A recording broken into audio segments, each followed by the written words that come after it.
Ang bawat paggising natin sa umaga ay isang napakagandang biyaya, kaya dapat lagi tayong nagpapasalamat sa bawat araw na ibinibigay ng Diyos sa atin.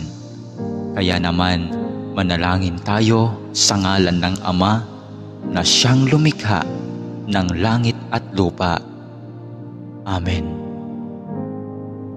Ama naming makapangyarihan sa lahat, maraming salamat po sapagkat ginising mo ako ngayong umaga. Isang bagong araw na naman ang aking haharapin. At dahil dito, lubos-lubos ang aking pasasalamat. Sa unang mga sandali ng aking araw, nais kong mapuspos ng iyong biyaya at pagmamahal. Kaya narito ako upang makapiling